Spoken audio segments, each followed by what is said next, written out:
साथियों, जय किसान। मैं रवि आजाद।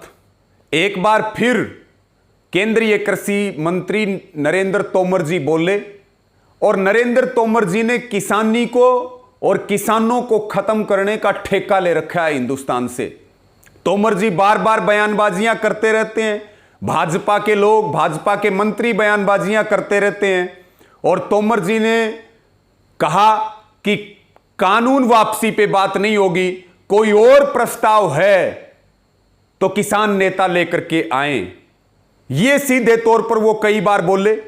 और साथियों, आप सबको पता है कि 22 जनवरी को अंतिम वार्ता सरकार के साथ हुई थी और तब इन्हीं तोमर जी ने यह कहा था कि अब विज्ञान भवन के दरवाजे किसानों के लिए बंद हैं, किसानों के लिए विज्ञान भवन में जगह नहीं है। और कितने महीनों से बातचीत बंद है, सरकार कहां है पता ही नहीं है और लगातार आंदोलन जारी है, क्योंकि आंदोलन का संकल्प है कि हम मर तो सकते हैं, हमारी लाशें तो जा सकती हैं, लेकिन जब तक बिल वापसी नहीं होगी तब तक घर वापसी किसी भी कीमत पर होने वाली नहीं है।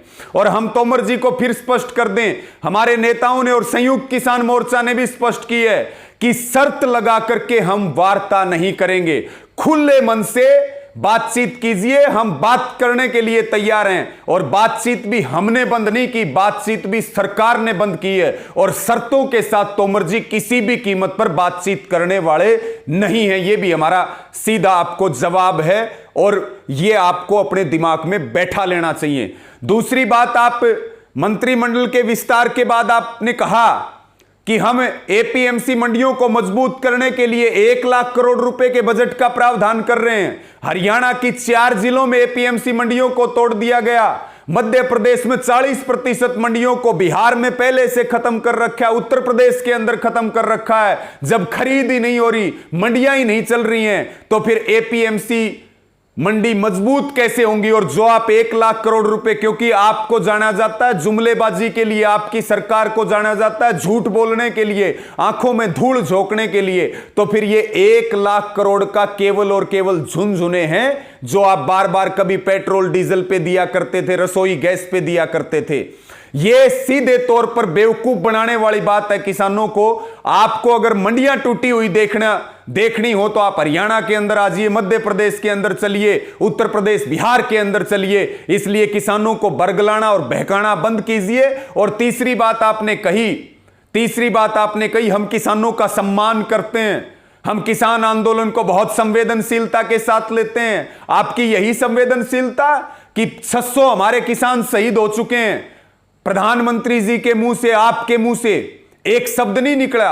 अडानी के घर में पोता पैदा होता है, प्रधानमंत्री जी बधाई देने के लिए जाते हैं। बॉलीवुड के एक्टर और एक्ट्रेस को आप जन्मदिन की बधाइयां देते हैं प्रधानमंत्री जी।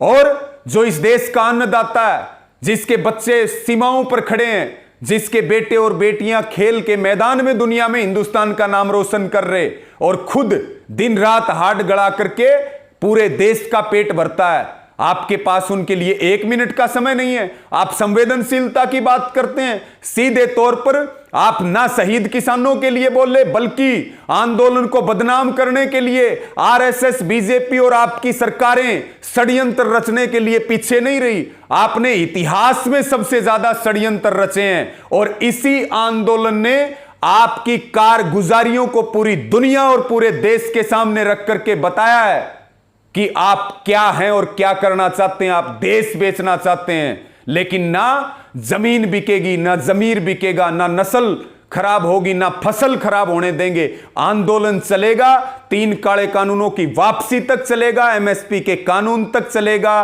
और किसी भी शर्त के साथ हम बातचीत नहीं करेंगे। यह आपको कान खोल करके आपको तोमर जी और आपकी पूरी सरकार को जान लेना चाहिए। और आप जो है ये बहकाना, बरगलाना, बेवकूफ बनाना, झूठ बोलना, इनको बंद कीजिए। ये हमारी सीधी तौर पर आपको चेतावनी भी। और इस वीडियो को ज्यादा से ज्यादा शेयर करें साथियों। जय किसान, जय हिंद।